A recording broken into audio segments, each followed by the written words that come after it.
Okay, in this tutorial I'm going to show you how to use Bool logic nodes for doing Boolean logic on different variables in a dialog asset.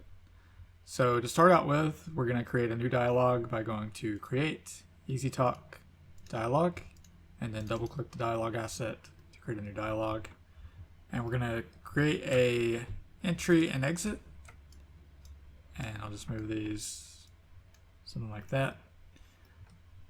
And then we're going to create a Bool logic node by holding Alt and clicking Bool logic. Okay.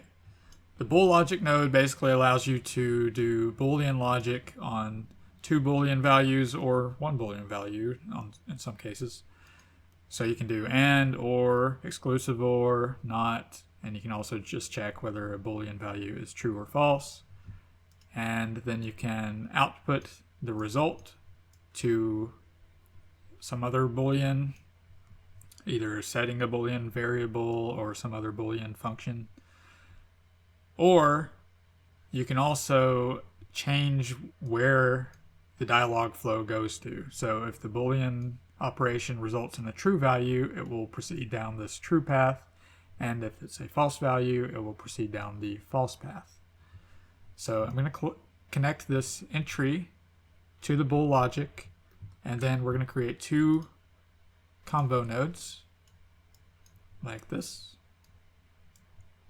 And just go ahead and connect the true one to the top one and the false one to the bottom one.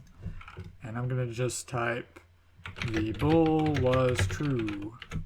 And in this one we'll type the bool was false.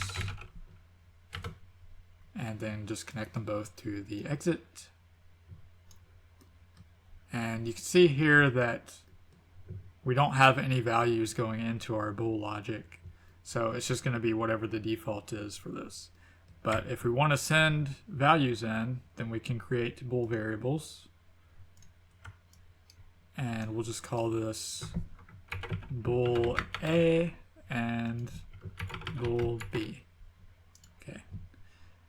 And then we'll set both of them to true for now.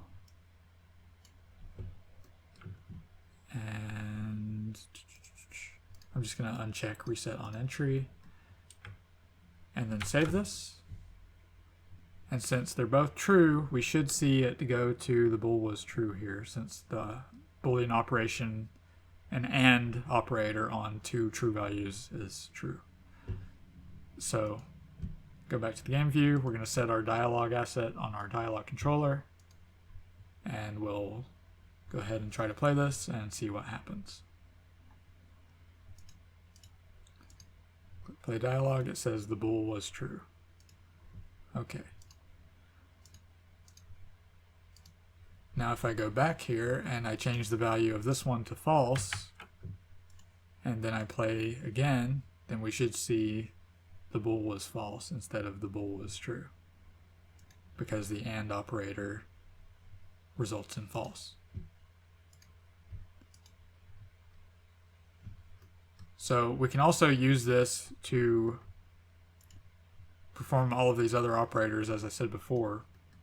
But let's say we wanted to switch between true and false every time we run through the dialog.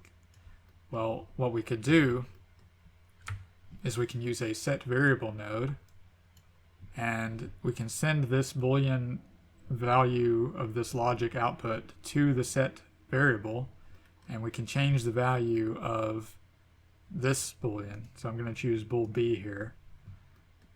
And now whenever we come in through here, it's going to check whether these 2 values with an AND operator are true or not, and it's going to set that value on this. But this isn't really going to do anything, because it's always just going to be like, if this is false and this is true, then this is going to be false. So it's going to set this back to false again. So it's not actually changing anything. So what we're going to do instead is we're going to add a bool logic, and we're going to change this to not. And then we can set this here like that. So I'm going to save that, go to game, play it again, and we should see it switch back and forth each time we play the dialogue.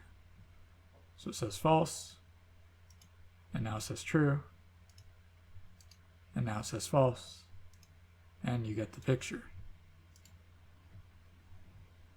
So each time it checks whether this is true and this is true. In this case, at the start is false. So it sends false to this Bool logic node.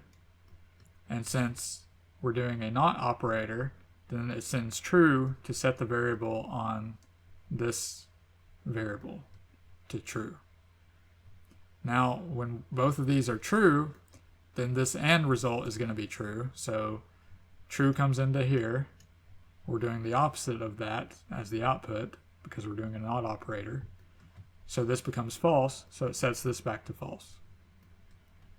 So you can see how you can get some very advanced kind of logic in here just using Bool logic if you want to do that. So that's basically it for the Bool logic tutorial. I hope you learned something, and I'll see you in the next one.